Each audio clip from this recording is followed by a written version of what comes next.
Naunta ko'y plano nga magkamyo kog helmet karong tuiga. Ang problema sayangan ko kay bag-o pa ang hitsura. Ang problema ani ang yang visor parte ng likia o parte ng gasgasa. Mao nga sayangan ko nga kung palit kog bag-o kanina lang ako ang ayuhon. Na ako'y nakita ang visor nga partner ani puti ang color. Mao na lang to ang akong ibutang diri. Pero usa to na ako ibutang diri. Ay tanaw sa nako kung pwede pa ni. O tanawa parte ng likia. Parte ng buwaka. Nagsigi man gud siya kahulog maski unsaon ni mog amping di jud malikayan nga magasgasan gyud siya og mabuak kay ang visor man gud ani parting sensitiba. Kay kung magkasangit lang ni siya kayo gamay, mao na magasgasan na dayon siya. Pero wala ko gamahay kay maskin sa pila ka tuig na akong ginamit, okay gyud siya. Dili po siya kamahayan kay nindot man gud ang iyahang quality. Mao nga gandahan po ng mga tao mo palitani. Unya karon makita nato ang yang visor na rao, natanggal na gyud na siya. Winig mudagan bitaw ko, maglihok-lihok na siya tapos ang inigsakan ako ng visor, patanggal tapos muhunong na pod ko. Ako na po siyang itaod o ining human akong taod. Mudagan na pod, mao nang hasol kayo, inigtanggal-tanggal tapos inigbalik tanggal-balik. Mao na nga ilisan na lang yun ako na. Kay bago pa man gud ang iyang forma gud, mao na nga sayang pag kung mapalit kog lain pa. Mao nga ilisan na lang yun nato ni visor kung pwede. Ayaw lang kabalaka basta't pwede pa. Ang laka ni siyang visor mao nion napudpud na. Natanggal tungod kay sige siya kahulog, mao nga natanggal na lang gayud. Kung makita ninyo ang mga sulok niya no, parting bulinga o nanuksok ng mga abog diya. Kay sa tulo ka tuig ba naman akong ginamit, wala pa ginin nalimpyuhan ni diri banda ba. Sa gawas lang pirmi mabutangan na to kuan sana pangpasinaw nya karon. Dugay na kayo wala na limpyuhan tanawa ang iyahang second visor niya wala na limpyo-limpyo sa tulo ka tuig na tanawa parting bulinga. Kung magsulat ka diya makita dyan nimo ang resulta. Tanawa ang agi sa akong kamot inigsulat parting klaroha. Mao na nga ako nang gitanggal nyag ako aning limpyuhan kaya para nindot tanawon no. Pero before na sprayan sa nato na maggamit taga katong basa nga trapo o gatuan ng limpyuhan o tanawa marka kay akong kamot inigsulat na ko kay ang buling ug ang abog niya gisagol na parting bagaa. Ayaw lang mo kalain sa inyo makita og sa iyang itsura ha. Gisi mangguta mao nga malimpyuhan siya talagsara. Mao nga tanggalon na ni natong yang visor o gatuan ning ilisan og bag-o. Katong puti na ni siya partner. Ako alam tong gitago mao nga karon magamit na gid siya. Kahuman gitanggal na gyud nato siya. Nya ato na ning ilisan para manindot ta pud niya ang iyang itsura. Tara, let's go. Ito yung kapares niya mga kaplex. Ito yung parang extra visor niya. Yung transparent visor. So ito yung napapalit natin doon sa black. Mas maganda sana kung black no kasi mas bagay sa kanya yung black kaysa puti. Pero di bale na okay lang naman kasi yun nga kasama din to siya doon. Ibig sabihin maganda pa rin siya tingnan kahit puti yung ilalagay natin no.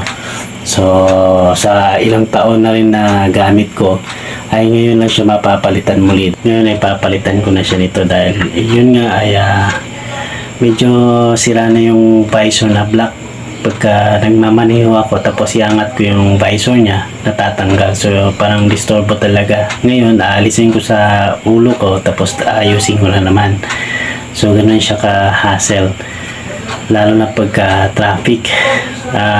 Iangat ko siya, minsan naman ibaba ko dahil sobrang mausok sa daan, kaya baba ko yung visor. Ngayon matatanggal siya. So ito na nga after 3 years more than no, kaya papalitin ko na siya ng visor kulay white. Mas maganda pa rin sana pag black pero okay na rin to, at least magmukha naman siyang bago ulit. So yun mga kaplex, tara kita natin. So bago yan mga kaplex ay linisan muna natin to. Alisin natin yung mga alikabok dito na nakadikit sa kanya. Okay.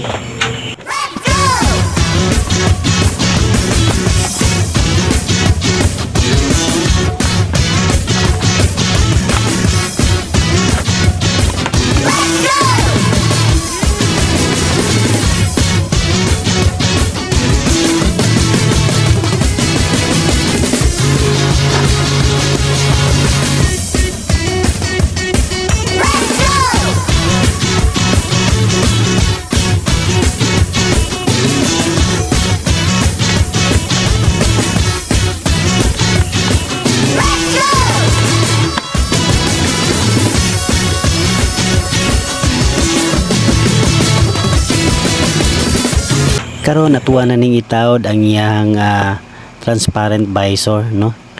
Dugay na kay ning helmet mga kaprex. Ako lang ning giampingan, at least magamit pa siya maskin pa unsa. So mga kaprex, papalitan na natin siya. Ayan, bagong bago. So tinago ko lang to ng ilang taon. So hindi ko siya nilabas. Sa karton lang to, actually yung karton niya buhay pa rin, no? So may mga accessories pa rin to siya kasama. So let's go, papalitan natin.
Ayun mga kaprex, tapos na. Maraming salamat sa inyo sa panonood natin, no?